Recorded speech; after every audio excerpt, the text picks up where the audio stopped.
የሳን ፍራንሲስኮ ቀዝቃዛና ጉም የበዛበት አየር በመስኮቴ መስታወት ላይ አሻራውን እያሳረፈ ነው። እኔ ግን ውስጤን ያሞቀውና በጥልቅ ስሜት ያናወጠኝ ሌላ ነገር ነበር። ስሜ ህይወት ይባላል። እዚህ ካሊፎርኒያ ውስጥ ለዓመታት ኖሬያለሁ።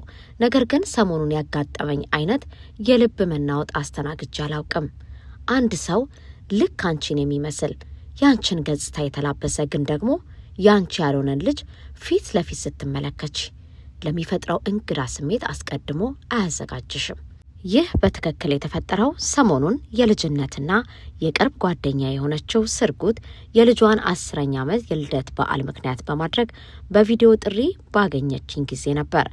በስክሪኑ ላይ ከጀርባዋ የልደት ፊኛዎችና ጌጣጌጦች ይታያሉ። ድምጿ በደስታ እየተንቀጠቀጠ ካሜራውን ወደ 10 ዓመቷ ልጅ አዞረችው። በስልክ ስክሪን ላይ ያችን ታዳጊ ስመለከት የራሴ የልጅነት ምስል ከፊቴ ቆሞ የሚያየኝ ያህል ነበር የተሰማኝ።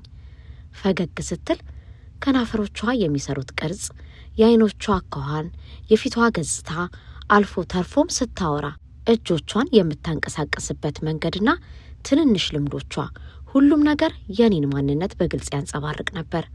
መልካም ልደት የኔ ቆንጆ አልኳት። ጉሮሮዬ ላይ የተጋረደውን የስሜት ማዕበል ዋጥ አደረኩት። ስሜቴ እጅግ አስገራሚ፣ ከእውነት የራቀ፣ በሚገርም ሁኔታ ውብና አልፎ አልፎ ደግሞ ለመግለጽ በሚከብድ ሁኔታ ውስብስብ ነው።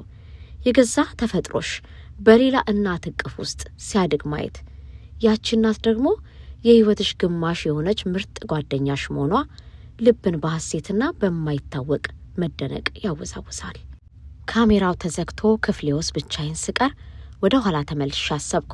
ከዓመታት በፊት ስርጉት የራሷን ልጅ መውለድ እንደምትቸገር አውቃ በእንባ ስትታጠብ ያለምንም ማመንታት ነበር እንቁላሌን በለጋስነት እንድትጠቀምበት የወሰንኩት። ያን የወሰንኩት ለጓደኛዬ ስል ብቻ ነበር። ዛሬ ግን ውስጤን የራሴ ማንነት በሌላ ሰው ህይወት ውስጥ እያየሁት ነው። በእነዚህ ከበድ ያሉና ስሜትን በሚፈትኑ ቅስበቶች ውስጥ እንኳን አንድ ፈጽሞ ያልተለወጠ እውነት በልቤ ውስጥ ደምቆ ይኖራል። ለቅርብ ጓደኛዬ የማህፀን እንቁላሌን መስጠቴ በህይወቴ ውስጥ ካሳለፍኳቸው ውሳኔዎች ሁሉ ከምንም በላይ ምርጡ ውሳኔ መሆኑን ነው። ምክንያቱም ዛሬ ስርጉት ደስተኛና ሙሉ እናት ሆናለች።